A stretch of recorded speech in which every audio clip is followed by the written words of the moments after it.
తర్వాత అరవింద 5 రోజులుంది. అందరితోటి ఎంతో కలిసిపోయి సరదాగా సంతోషంగా గడిపింది. కొత్త వాళ్ళని విడియపడకుండా చలోక్తులు విసురుతూ తిరిగిన అరవింద భార్గవని పూర్తిగా ఆకర్షించింది. అరవిందది కూడా చాలా మట్టుకు వైదేహి తత్వమే. ఏ విషయం గాని ఏ మాట గాని సీరియస్గా తీసుకోదు. ఆ 5 రోజుల్లో జరిగిన 2-3 సంఘటనలు అరవింద భార్గవుల మధ్య ఓ విధమైన ఆకర్షణ లాంటిది కలిగించాయి. అరవింద్ వచ్చిన 3 రోజు సాయంత్రం భార్గవ ఇంటికొచ్చేసరికి ఇల్లంతా నిశ్శబ్దంగా ఉంది. పిల్లలు కూడా ఎవరూ కనిపించలేదు. గదులన్నీ గొళ్ళాలు పెట్టున్నాయి. వంటింట్లోకి వెళ్ళి చూస్తే అన్నపూర్ణ కూడా లేదు. ఇల్లంతా ఖాళీ చేసి వీధి తలుపులు తీసిపెట్టి అందరూ ఎక్కడికి వెళ్లారో అనుకుంటూ దొడ్లోకి వెళ్ళాడు. వెళుతున్నవాడల్లా చడీ చప్పుడు చేయకుండా గుమ్మంలో నిలబడిపోయాడు ఓ క్షణం. నూతికి కొంచెం దూరంగా ఉన్న జాజిపందిరికి కొంచెం దూరంలో మంచం మీద వెల్లకిల్లా పడుకుని అక్కడ జానకీరామ్ గారి నా స్మృతి పదంలో పుస్తకం చదువుతోంది దీక్షగా అరవింద. మంచం మీద నుండి కిందకు నేల మీద జీరాడుతోంది ఆమె పొడుగాటి జడ. ఆమెనలా చూసిన భార్గవ్కి మదిలో ఓ చిలిపి ఆలోచన వచ్చింది. అమ్మో పాము నలతాచు అంటూ ఒక కరుపరిచాడు హఠాత్తుగా. అంతవరకు భార్గవ రాకను గమనించని అరవింద ఆ అరుపుకి ఎదిరిపడి పెవ్వున అరుస్తూ మంచం మీద నుంచి విసురుగా లేచి భార్గవ దగ్గరకు ఒక కురుకురికి అతనిని అల్లుకుపోయింది. ఆ ఉరకడంలో చేతిలో పుస్తకం ఎగిరి అల్లంత దూరంలో పడింది. ఆమె అలా వచ్చి తనని చుట్టుకుపోతుందని ఏమాత్రం ఊహించని భార్గవ ఉక్కిరిబిక్కిరయ్యాడు. ఏది ఎక్కడుంది పాము అంది వణుకుతున్న స్వరంతో.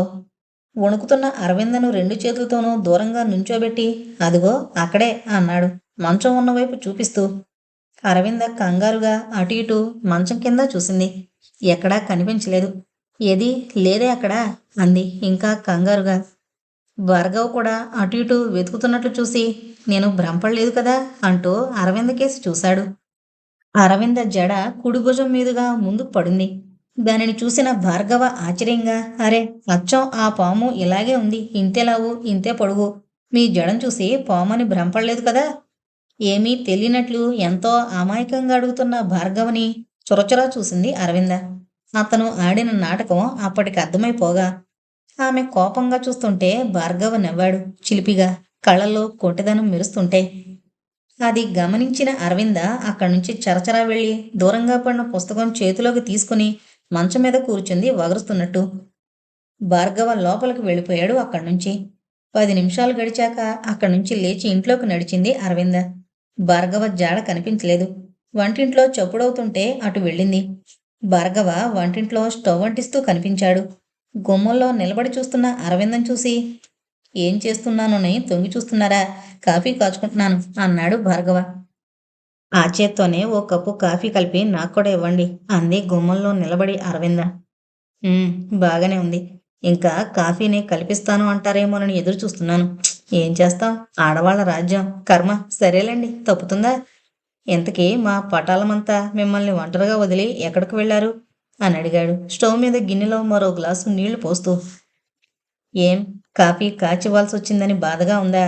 మరేం అంతలా హడలు కొట్టేశారు? గుండెల్లో దడొచ్చేసింది. కాఫీ పడితేనే కాని ఆ దడ తగ్గదు అంటూ గడప దగ్గర కూర్చుండిపోయింది అరవింద. అరవిందం చూస్తే నిజంగానే నీరసం వచ్చినట్టుగా కనిపించింది భార్గవికి. హడలుగొట్టినందుకు పరిహారంగా తప్పక కాఫీ ఇచ్చుకుంటాను గాని వీళ్ళంతా ఎక్కడికి వెళ్లారో చెప్పండి.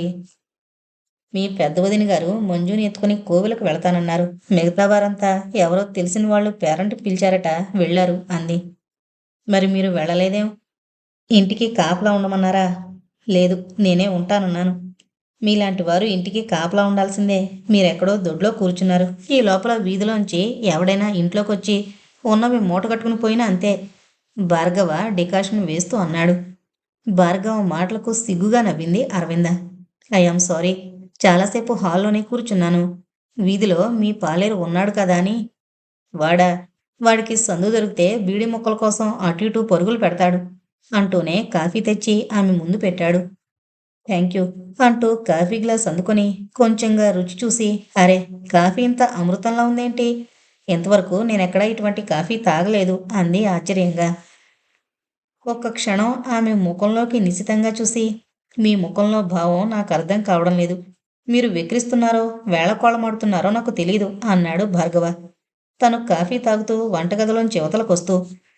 నోనో, నేను వేళకోళమడ్డం లేదు. ఇంత చక్కని కాఫీ ఏ ఆడవాళ్ళు కలపగా నేను తాగలేదు. మీ కామెంట్‌కు నా థాంక్స్ అంటూ కాఫీ తాగడం ముగించి, చూడండి నేనెలా వెళుతున్నానో కొంచెం చూస్తుండండి అంటూనే ఆమె సమాధానం కోసం ఎదురు చూడకుండానే వెళ్ళిపోయాడు. ఏదో ఆలోచిస్తూ అక్కడే కూర్చుండిపోయింది అరవింద చాలాసేపు. కొంచెం చీకటి పడ్డాక వచ్చిన భార్గవ నేరుగా ఇంట్లోకి వెళ్ళలేదు. ఇంటి పక్కగా ఉన్న సందుగుండా పెరట్లోకి వెళ్ళాడు. ఇంట్లోంచి పిల్లల అల్లరి గోలగా వినిపిస్తోంది. భార్గవ పశువుల పాకలోకి నడిచి ఎద్దులకు చిట్టు పెట్టే బుట్టలు యువతలకు తెచ్చాడు. పంచులో ఉన్న చిట్టు డ్రమ్ము దగ్గరకు వెళ్ళి 2 బుట్టల్లోనూ 3 సేర్లు చిట్టు వేసి తిరిగి దొడ్లోకి వెళ్ళాడు. స్నానాల గది పక్కగా ఉన్న దాలిగుంట కొండలోని ఉలవ గుగ్గిళ్ళు తెచ్చి ఆ చిట్టులో పోసి తిరిగి వీధి వైపు కుడిపక్కగా కొయ్యలకు కట్టున్న ఎడ్ల దగ్గరకు వచ్చాడు ఆ బుట్టలు పుచ్చుకుని. భార్గవ రోజు తనే స్వయంగా ఆ ఎడ్లకి తవుడు పెడతాడు. లేకపోతే అవి తినవు. గుగ్గిళ్ళు బాగా కలిపి బుట్టలు వాటి ముందు పెట్టాడు. ఎడ్లు తోక చెవులు ఆడించుకుంటూ తింటుంటే చూస్తూ అక్కడే కూర్చున్నాడు భార్గవ. అంతలో లోపల నుంచి వైదేహి అరవింద వచ్చారు. ఎడ్లకు తవుడు పెడుతున్న భార్గవని చూస్తూ, భార్గవ, నువ్వు మంచి బలుడు అనుకున్నాను సుమా. సాయంత్రం ఎవరూ లేకుండా చూసి మా చెల్లెల్ని జడిపించవట అని అడిగింది నవ్వుతూ. భార్గవ సాయంత్రం అరవిందను జడిపించడం, ఆమె వచ్చి తనని చుట్టుకుపోవడం గుర్తుకొచ్చి నవ్వుకుంటూ, అవును, అందులో నా తప్పేం లేదు. మీ చెల్లెలు గారి జడ ఇంత లావు అంత పొడుగు ఉంటే హఠాత్తుగా నల్లతాచు పాము అనుకున్నాను. ఆవిడ్ని హడలుగొట్టినందుకు ఓ గ్లాసుడు మంచి కాఫీ ఇచ్చుకున్నానని చెప్పలేదేంటి మీ చెల్లెలు అన్నాడు. వైదేహి నవ్వుతూ, భార్గవ చిన్నప్పటి నుండి అంతేనే అరవింద. మా అన్నపూర్ణక్కయ్య చెప్పారొకసారి. మా మామగారున్నప్పుడు భార్గవ్కి మిగతా పిల్లలకి ప్రైవేటు మాస్టర్ని పెట్టారట. ఇంట్లో అయితే ఎవళ్ళో ఒకళ్ళు గొడవ చేస్తుంటారని ఆయన దొడ్లో నేరేడు చెట్టు కింద పిల్లలందరినీ పోగు చేసుకుని ప్రైవేటు చెప్పేవారట మాస్టారు. మధ్యలో వైదేహి నవ్వింది భార్గవ వంక చూస్తూ. చెప్పు నవ్వుతూ అన్నాడు భార్గవ. ఆషాఢమాసంలో నేరేడు చెట్టు నిండా పండ్లుంటాయి కదా.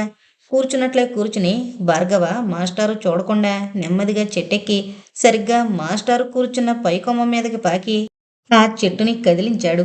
నేరేడు పండ్లు వర్షంలా రాలాయట. ఇంకేముంది, మాస్టారు పాపం ఎప్పుడూ తెల్లబట్టలే వేసుకునేవారట.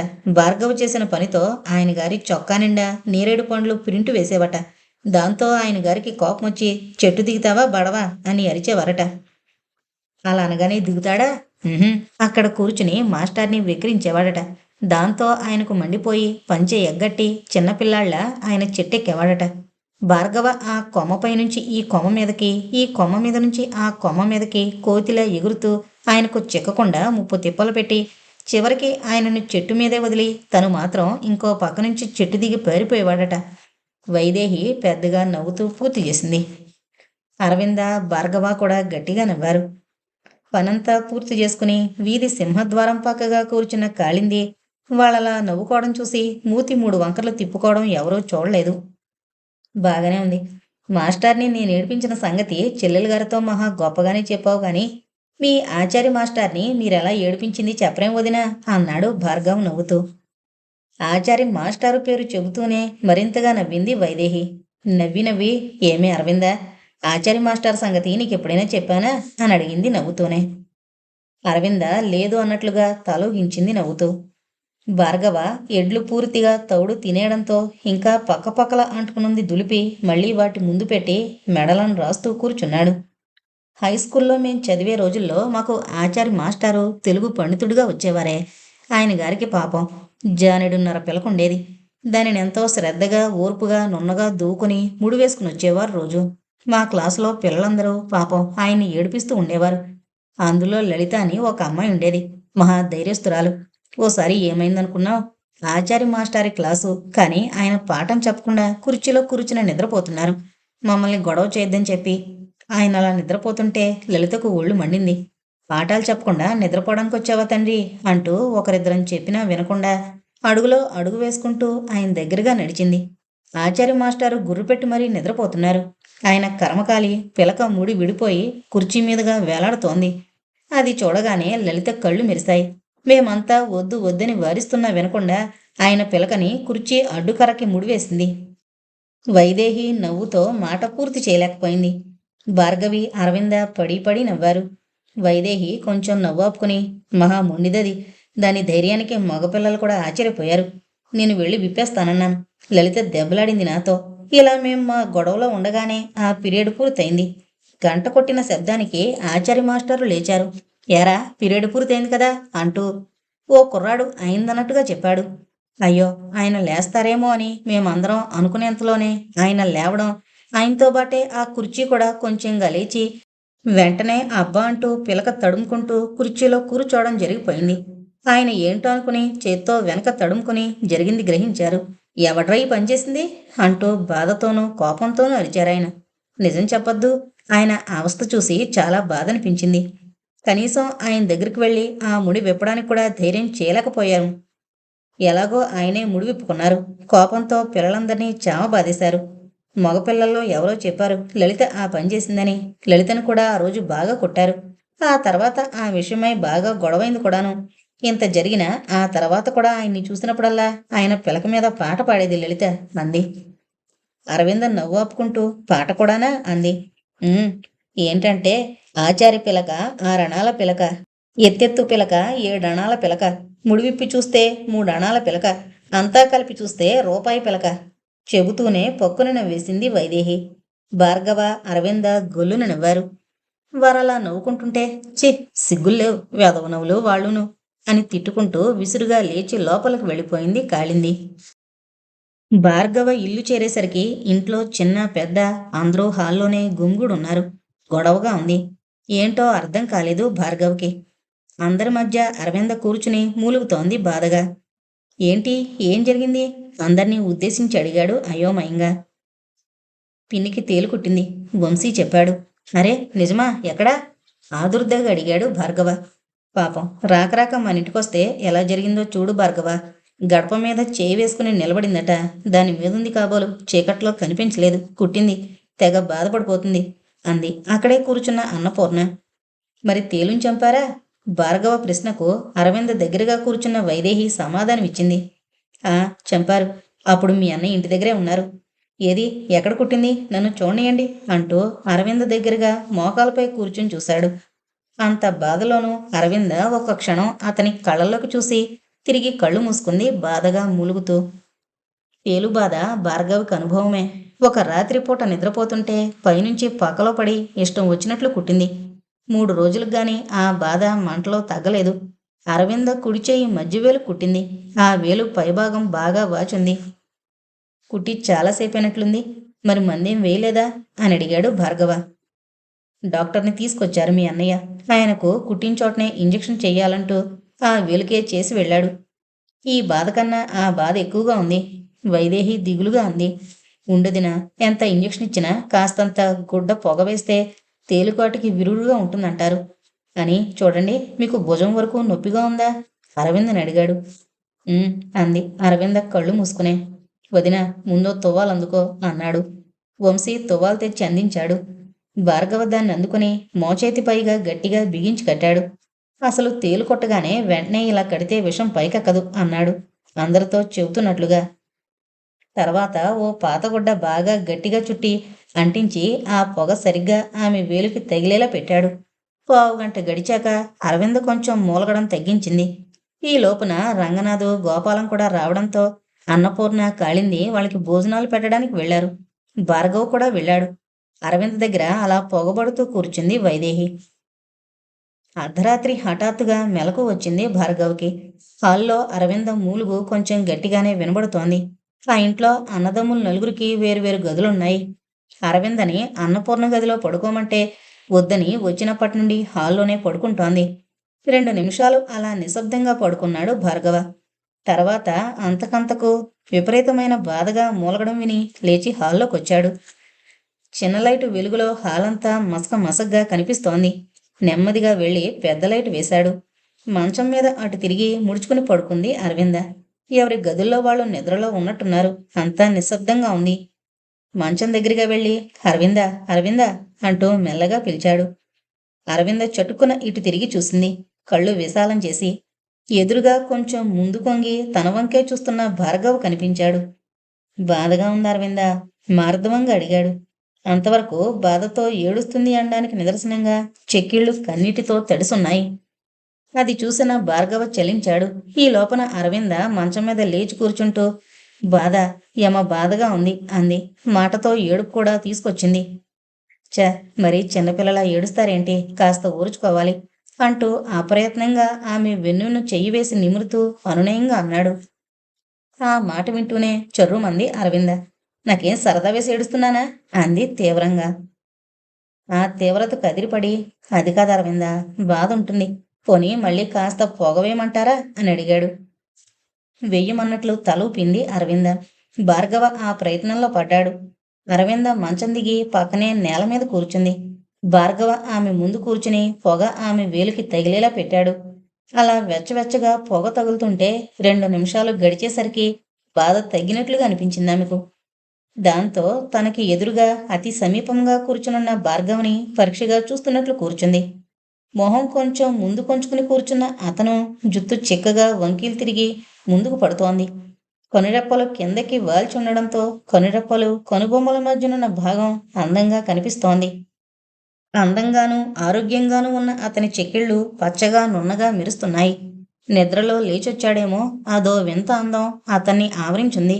అంత సమీపంగా అలా కూర్చున్న భార్గవిని చూస్తుంటే అరవింద గుండెల్లో ఎక్కడో ఏదో తీయని భావం కదలాడింది. అతని వంకే అలా చూస్తుండిపోయింది.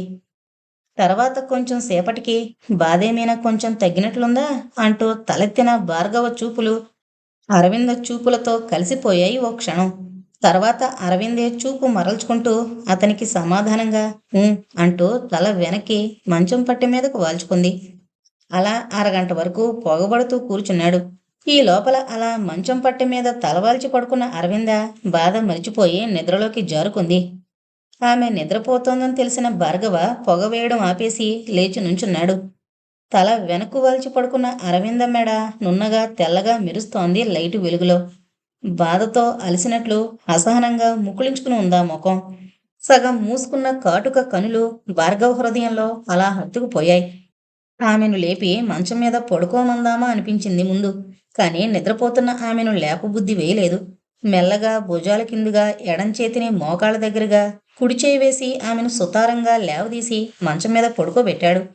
అలా పడుకోబెట్టడంలో ఉలిక్కిపడిన అరవింద నిద్రలోనే చటుక్కున అతని చేతిని గట్టిగా పట్టుకుంది. ఆ స్పర్శ అతనిలో నిలువెల్లా విద్యుత్తులా వ్యాపించింది. ఒక్క క్షణం ఉండి తర్వాత మెల్లగా ఆమె చేతిని తప్పించే కాళ్ళ దగ్గరగా ఉన్న శాలువా తీసి ఆమె మెడ వరకు కప్పి తన గదిలోకి వెళ్ళిపోయాడు భార్గవ. మరుసటి రోజుకి నొప్పి చాలా మట్టుకు తగ్గిపోయింది గాని వాపు మాత్రం తీలేదు. పాపం, మరదలు గారికి మనమేమీ సన్మానం చేయకపోయినా రాకరాకొచ్చినందుకు తేలుగారైనా ఘనంగా సత్కరించినందుకు చాలా సంతోషం, ఎంతో కృతజ్ఞులం కూడాను అన్నాడు గోపాలం అరవిందను ఉడికించడానికి. అవునవును, ఇంతగా సత్కరింపజేస్తారని తెలిస్తే అసలు రాకపోదును అంది అరవింద్ కూడా నవ్వుతూ. ఆమె మాటలకు అందరూ నవ్వేశారు. ఆ మరుసటి రోజే ప్రయాణమై మద్రాసు వెళ్ళిపోయింది అరవింద. వైదేహి, భార్గవ వెళ్ళి రైలెక్కించొచ్చారు. అరవింద వెళ్ళిపోతుంటే ఎందుకో బాధ అనిపించింది భార్గవ్కి. ఆ రోజు ఉదయం రంగనాథ్ ఏదో పని మీద పక్క ఊరు వెళ్ళాడు. గోపాలం డ్యూటీకి వెళ్ళాడు. భార్గవ స్నానం ముగించి ఎక్కడికో వెళదామని బయలుదేరుతుంటే ఎన్నడూ లేనిది కాళింది ఎదురొచ్చింది. ఎక్కడికో వెళుతున్నట్టున్నావు అని అడిగింది. అవునదినా, ఏం బజార్ నుంచి ఏమైనా తేవాలా? అబ్బే, ఏం అక్కర్లేదు. పంట డబ్బంతా చేతికొచ్చినట్లేనా అని అడిగింది. భార్గవ ఆశ్చర్యపోయాడు. సాధారణంగా ఆ ఇంట్లో ఆడవాళ్లు పంటల గురించి, దాని మీదొచ్చే ఆదాయ వ్యయాల గురించి మాట్లాడరు. అసలు వాళ్ళకు అవసరం కూడా లేదు. రంగనాథ గోపాలం కూడా ఎక్కువ పట్టించుకోరు. అదంతా పూర్తిగా భార్గవ బాధ్యత. ఏ విషయమైనా భార్గవ ఎంత సమర్థతతో చేస్తాడో వాళ్ళకి తెలుసు. అవసరం అనుకున్నప్పుడు అన్నగారుల సలహాలేందే ఏ పని చేయడు భార్గవ. అతను చేసేదాన్ని కాదని వాళ్ళనరు. క్రితం రోజునే సాలు పొడుగుతా సరిపడా ధాన్యం గాదుల్లో పోయించి మిగతా అమ్మేశాడు. ఆ ధాన్యం అమ్మిన డబ్బు అతని చేతికి కూడా వచ్చింది. ఆశ్చర్యంలో నుంచి తేరుకోకుండానే అందింది ఏం అని అడిగాడు. అది కాదు భార్గవ, రాళ్ల నెక్లెస్ చేయించుకోవాలని ఎన్నాళ్ళ నుంచి అనుకుంటున్నాను. మీ అన్నయ్య గారిని అడిగితే నీ దగ్గర పంట డబ్బులో తీసుకోమన్నారు. తన దగ్గర లేదని. ఒక్క 2,000 పైన పడితే నేను వేసుకుంటాను. కాళింది ఎంతో సామాన్యంగా అడుగుతుంటే భార్గవ నిర్గాంతపోయి చూశాడు. 2,000? 2,000 ఇప్పుడు ఎక్కడున్నాయో వదినా అన్నాడు. అదేంటి, పంట డబ్బు చేతికొచ్చిందన్నావుగా? నొసలు చిట్లించి అడిగింది. అవును, నిజమే, వచ్చింది. చాలా మట్టుకు ఖర్చయింది కూడాను. వచ్చేసారి తప్పక తీసుకుందువు గాని. భార్గవ మాట పూర్తి కాకుండానే, ఆ, నోరు తెరిచి అడిగితే ఇప్పుడిచ్చావు, వచ్చేసారి తీసుకుంటాను. పేరుకి పొలాలున్నాయి, స్థలాలున్నాయి గాని అనుభవించడానికే లేదు అంది విసురుగా కాళింది మూతి తిప్పుకుంటూ. ఆమె మాటలకు ఖిన్నుడయ్యాడు భార్గవ. వదినా, మీ ఉద్దేశం ఏమిటి? తెలియడం లేదు. ప్రతి సంవత్సరం పంటలు పండుతూనే ఉన్నాయి, డబ్బు వస్తూనే ఉంది. మరి ఏమైపోతుందో ఎవరికీ తెలీదు. అంటే అంటే నేను తింటున్నానంటావా? ఏమో, నీకే తెలియాలి. వదినా, భార్గవ్కి చెప్పలేనంత కోపం వచ్చింది. ముఖం జేవురించింది. వదినా, నీ అభిప్రాయం ఇప్పుడు అర్థమవుతోంది. పంట డబ్బంతా నేనేదో దాచుకున్న ధోరణిలో మాట్లాడుతున్నావు. నిజం నీకు తెలుసా? ఏమైపోతుందో అన్నావు. ఈ ఉమ్మడి సంసారం ఎలా జరుగుతోందని నీ ఉద్దేశం? పొలం శిస్తులు ఎవరు కడుతున్నారు? కూలీలకు డబ్బు ఎవరిస్తున్నారు? పాలేళ్లకు పనివాళ్ళకి ఎక్కడి నుంచి వస్తోంది? తోటలో మొన్న ఇంజిన్ పెట్టించానంటే ఎంతైందో తెలుసా? వీటన్నింటికి చిన్నన్న ఇస్తున్నాడా? గోపాలం ఇస్తున్నాడా? భార్గవికి కోపమా కనేశాడు. మరి వంశీ పేరున బ్యాంకులో డబ్బు ఎక్కడి నుంచి వస్తోంది? కటువుగా అడిగింది కాళింది. వంశీ పేరున నేనే వేస్తున్నాను. ఏం? అది పంటల డబ్బు కాదు? అయితే పంటల డబ్బు అనుభవించడానికి వాళ్ళకే రాసిపెట్టుందా? వదినా, తీవ్రంగా పిలిచాడు భార్గవ. అదా నీ బాధ? వాళ్ళంటే తండ్రి లేని పిల్లలు. రేపు వాళ్ళు పెరిగి పెద్దవాళ్ళైతే వాళ్ళు చదువు సంధ్యలకు పనికొస్తుందని వేస్తున్నాను. తప్పని ఎవరన్నారు? నాకు మట్టుకు లేరా పిల్లలు? వాళ్ళు పెద్దవాళ్ళు కారా, చదువుకోరా? కాళింది మాటలు భార్గవలో సహనాన్ని చంపాయి. వాళ్ళ మంచి చెడ్డలు చూడ్డానికి వాళ్ళ తండ్రి బ్రతికే ఉన్నాడు అన్నాడు విసురుగా. అయ్యుండొచ్చు. అది ఉమ్మడాస్తే అని అందులో మాకు వాటా ఉంటుందని గుర్తించుకో అంది హెచ్చరిస్తున్నట్లుగా. ఈనాటికి ఆస్తి వాటాలంటూ మాకు తెలియని విషయం గుర్తు చేశావు. సంతోషం. అనవసరంగా వాటాల సంగతి ఎత్తావు గనక నేను చెబుతున్నాను. ఎవరి వాటాల వారికి సంవత్సరం పొడుగునా తిండి పెడుతున్నాయి. ఈ సంఘటన గుర్తించుకో. ఇంకెప్పుడు ఈ ప్రస్తావన నా దగ్గర తేవద్దు. ఎవరు ఎంతలో ఉండాలో అంతలో ఉంటేనే బాగుంటుంది. కోపంగానేసి విసురుగా వెళ్ళిపోయాడు భార్గవ. కాళింది అవమానంతోనూ కోపంతోనూ కొతకొతలాడిపోయింది. ఏదో నిర్వాకం చేస్తున్నా అంటూ తినడం కాదు, నేను చూస్తా అనుకుంది కసిగా. అయితే ఇదంతా విన్న అన్నపూర్ణ, వైదేహి చాలా బాధపడిపోయారు కాళింది ప్రవర్తనకు.